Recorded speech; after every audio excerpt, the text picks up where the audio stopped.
This is Tim Bryce with my column entitled Accepting Mediocrity in Computing. Back in 1996, I helped organize a global effort to promote an IBM operating system for use on the PC, codenamed Merlin. It represented Release 4.0 of OS/2 Warp.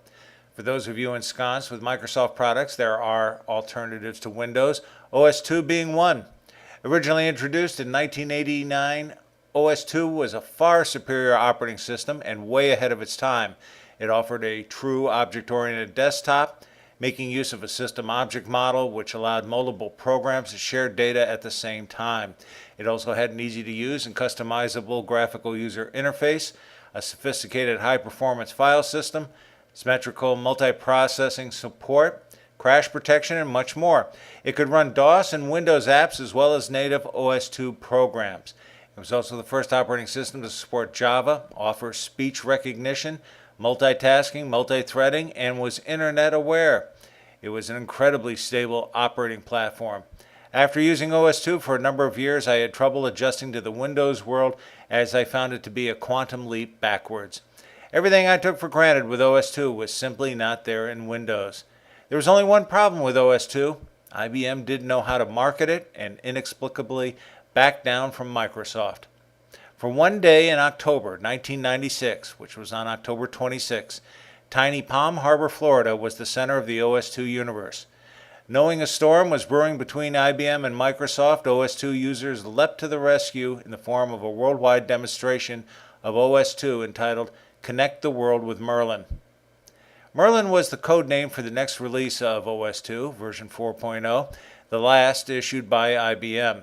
As a show of support, OS/2 users rallied around the product and put on a demonstration of the product at computer stores, internet cafes, universities, and PC user group meetings. 28 countries participated in the event, all orchestrated by the product's customers, not the vendor. This is the first time such an event was conducted in this manner, and perhaps the only one to do so. During the 24 hours of the event, volunteers met in our offices in Palm Harbor and communicated with OS/2 users around the globe using the internet, cameras, and native OS/2 software. Please note, this was way before such things as Skype. I personally gave OS/2 presentations to consumers and students in Australia, Brazil, Norway, Sweden, the United Kingdom, and of course throughout the United States.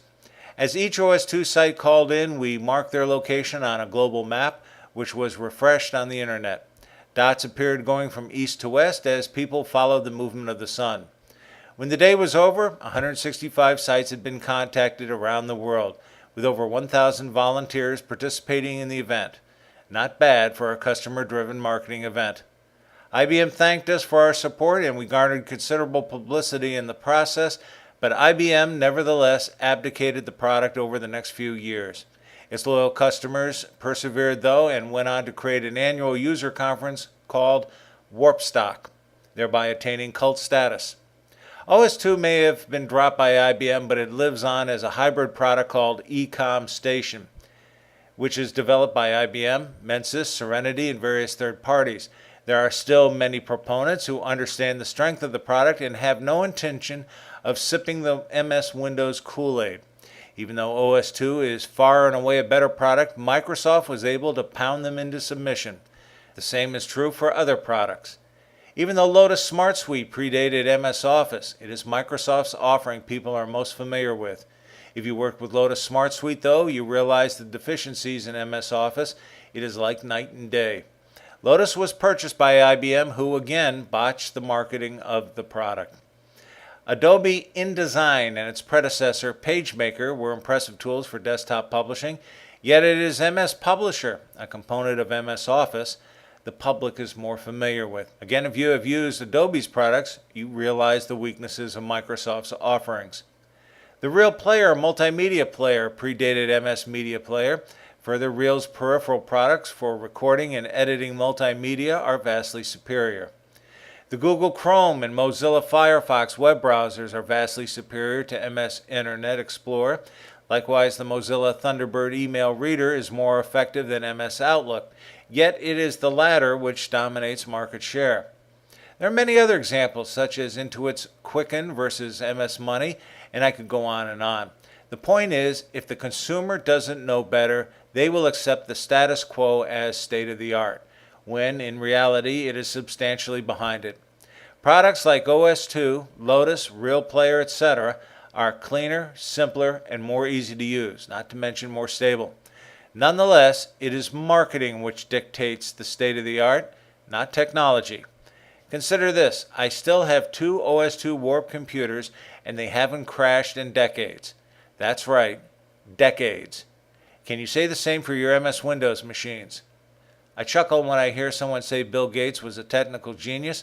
Someone is taking it in the arm when they say things like this. A technical genius? Hardly. A marketing genius? Definitely. Friends, keep the faith. This is Tim Bryce in Palm Harbor, Florida. Follow me on the internet at timbryce.com.